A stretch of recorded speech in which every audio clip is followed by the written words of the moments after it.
Haleluya, selamat pagi, salam sejahtera dan selamat datang ke saluran Rhapsody of Realities. Hari ini bertarikh 25 April dan kita akan mendengarkan perkongsian firman Tuhan dari Pastor Chris Oyakilome yang bertajuk Berlarilah untuk Menang. Ayat Injil pembuka kita pada hari ini dipetik dari buku 1 Korintus bab 9 ayat 24 yang berbunyi begini. Tidakkah kamu tahu bahawa mereka yang berlari dalam satu pertandingan semuanya berlari, tetapi hanya satu yang menerima hadiah? Jadi, berlarilah sedemikian supaya kamu mendapatkannya. Haleluya. Apa yang kita baca dalam ayat Injil tema kita memberitahu kita bahawa dalam Kristianiti terdapat suatu pertandingan ilahi. Kita berlari untuk menang, untuk memperoleh hadiah. Kita disamakan dengan ahli sukan. 1 Korintus 9, 25-26 mengatakan, setiap orang yang bertanding berlatih menguasai diri dalam segala hal. Mereka melakukannya untuk menerima mahkota yang fana, tetapi kita untuk mendapatkan yang abadi. Sebab itu, aku tidak berlari seperti itu tanpa tujuan.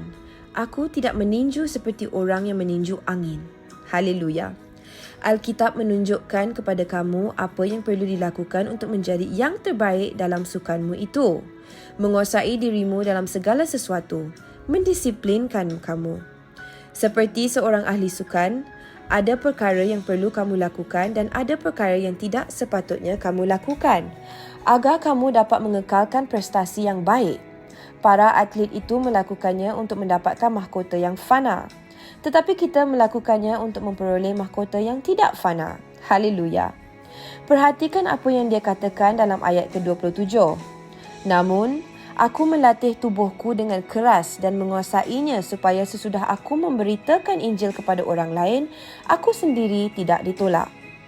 Dia mengarahkan kita untuk melakukan segala-gala untuk menang. Tetapi lakukan semua itu mengikut peraturan, supaya kamu tidak dikeluarkan. Jangan berlari untuk terlepaskan hadiah itu. Dalam Ibrani bab 12 ayat 1 dan 2, Alkitab berkatakan, kerana kita mempunyai banyak saksi yang mengelilingi kita seperti awan, marilah kita meninggalkan semua beban dan dosa yang menjerat kita dan berlari dengan tekun pada perlumbaan yang disediakan di hadapan kita. Biarlah mata kita tertuju pada Yesus, Sang Pencipta dan Penyempurna iman kita. Semasa kamu berlari dalam perlumbaanmu, ketika kamu memenuhi pelayanan dalam Injil, ketepikan semua beban. Jangan biarkan dosa menjadi beban dalam hidupmu. Jangan benarkan apa-apa yang mengalihkan perhatianmu daripada guru. Tetaplah teguh, jangan goyah, dan giatlah selalu dalam pekerjaan Tuhan. Sebab kamu tahu bahawa jerih payahmu di dalam Tuhan tidak sia-sia. Itu dipetik dari buku 1 Korintus bab 15 ayat 58. Baiklah saudara-saudari sekalian, marilah kita membaca pengakuan ini bersama-sama.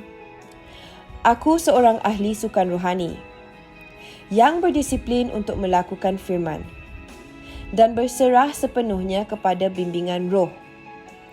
Aku berlari terus ke garisan penamat untuk memenangi hadiah serta memenuhi panggilan dan takdir Tuhan untukku. Aku tetap teguh, tidak goyah dan sentiasa berkelimpahan dalam pekerjaan Tuhan. Haleluya. Untuk merenungkan dan memahami perkongsian kita dengan lebih mendalam, kami sarankan kalian mengkaji ayat-ayat Injil berikut dari buku Filipi bab 3 ayat 12 ke 14 dan buku Ibrani bab 12 ayat 1 ke 2 dari versi Amplified Classic. Kami percaya yang anda telah diberkati dengan perkongsian mesej pada hari ini. Oleh itu, berkatilah orang di sekeliling kamu dengan berkongsikan mesej ini dengan mereka. Haleluya. Jumpa lagi esok. Shalom. Kami percaya saudara-saudari semua telah diberkati dengan perkongsian firman dari Rhapsody Reality. Bagi sesiapa yang ingin menjadikan Yesus Kristus sebagai Tuhan dalam kehidupanmu, kamu boleh mengucapkan doa ini bersama dengan saya. Ya Tuhan Allah, aku mempercayai Yesus Kristus Anak Allah yang hidup dengan sepenuh hatiku. Aku percaya Dia telah mati untukku dan Allah telah membangkitkan Dia dari kematian. Aku percaya Dia hidup hari ini. Aku mengaku dengan mulutku bahwa Yesus Kristus adalah Tuhan dalam hidupku mulai dari hari ini. Melalui Dia dan di dalam nama-Nya, aku mempunyai kehidupan yang kekal. Aku telah dilahirkan semula. Terima kasih Allah kerana menyelamatkan jiwaku. Aku sekarang adalah anak Allah. Haleluya.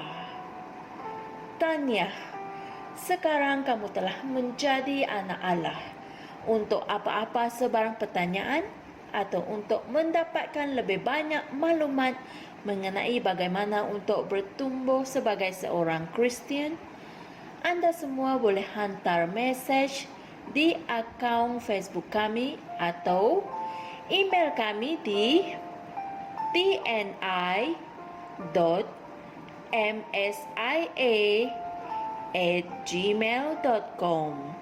Sekali lagi, tni.msia@gmail.com. Tuhan berkati anda semua.